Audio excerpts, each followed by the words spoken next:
Madame, monsieur, bonjour. J'espère que vous allez bien. Bienvenue à votre rendez-vous hebdomadaire Hebdo Presse sur CNN Télévision.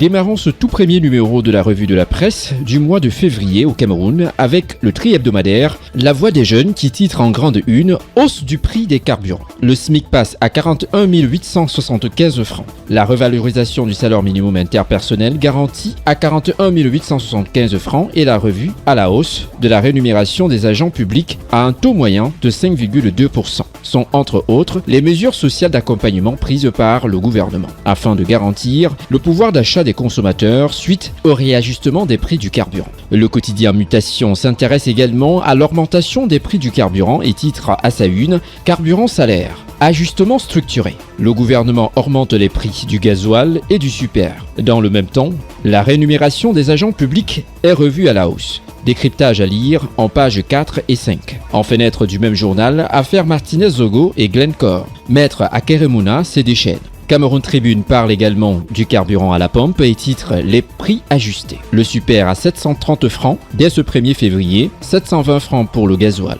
Les prix du pétrole lampant et du gaz domestique inchangé. La rémunération des agents publics enregistre une hausse de 5,2%, le SMIC projeté à 41 875 francs. Ce sont les mesures instruites par le chef de l'État et annoncées par le gouvernement en vue de faire face à la flambée des prix sur le marché international. Le focus à lire en pages 7 et 8 du journal. Essingan pour sa part titre en grande une « Assassinat ciblé contre le Grand Sud ». Ces enquêtes muettes sur nos martyrs. À la suite de l'assassinat de Martinez-Zogo, le président de la République Paul Biya a prescrit des investigations au secrétaire d'État auprès du ministre de la Défense chargé de la gendarmerie. Une volonté d'élucider cette énième mort au moment où l'opinion publique retient qu'aucune clarification n'a été apportée sur les circonstances des précédents, notamment celle de Monseigneur Benoît Bala, de l'abbé Joseph Bassi, de Père Angèle Belvin, de Monseigneur Jean Kounou et de l'abbé Martin Bikoa. Le billet hebdomadaire La Météo revient également sur l'assassinat de Martinez-Zogo et titre à sa une « Assassinat de Martinez-Zogo. Galars Etoga et Martin Bangagele sous pression ». Une correspondance du 27 janvier 2023 du ministre d'État secrétaire général à la présidence de la République a fuité sur les réseaux sociaux. Ferdinand Gongoyi percute les très hautes instructions du président de la République Paul Biya au CED de faire la lumière en collaboration avec le délégué général à la Sûreté nationale sur les circonstances du meurtre du chef de chaîne d'Amplitude FM. À lire en page 3 du journal.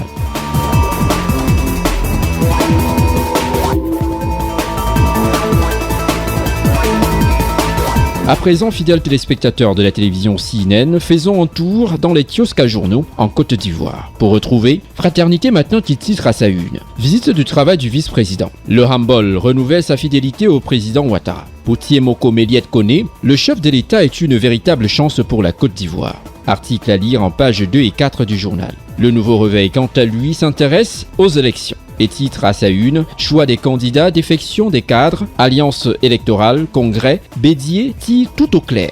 Le Patriote, pour sa part, revient sur la visite de travail du vice-président Thiemoko Méliette Koné depuis Katiola et titre « Ouattara est une véritable chance pour la Côte d'Ivoire » quand le handball magnifie le chef de l'État. Il en est de même pour le quotidien Les Sœurs Ivoiriens. Le Jour Plus, de son côté, titre en grande une « En meeting à Bayota samedi, Barbeau s'attaque à la CEDEAO ». Il oublie les problèmes qui minent le PPACI. Le quotidien d'Abidjan parle de la lutte contre le terrorisme, ce que Barbeau propose à la CEDEAO.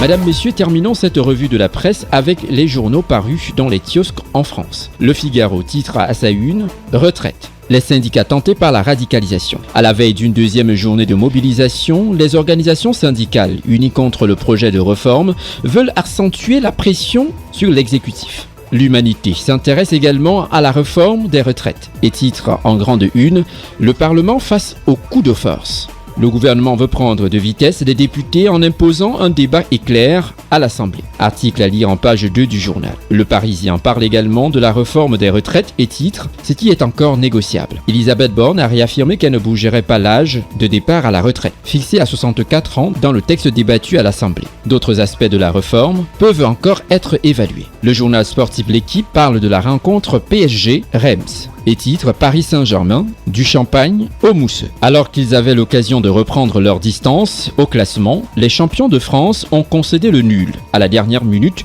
sur un but de Folarin Balogun. Reims poursuit sa formidable série avec un 14e match de suite en Ligue 1 sans défaite. Chers fidèles téléspectateurs, c'est avec ce titre que nous mettons un terme à cet autre numéro d'Hebdo Presse sur CNN Télévision. Je vous remercie de l'avoir suivi. Rendez-vous très prochainement pour une autre édition de la revue hebdomadaire des Grandes Unes. Merci de rester scotché sur les programmes de la télévision autrement, CNN. N'arrêtez jamais de sourire à la vie. Bon début du mois de février, le mois des amoureux.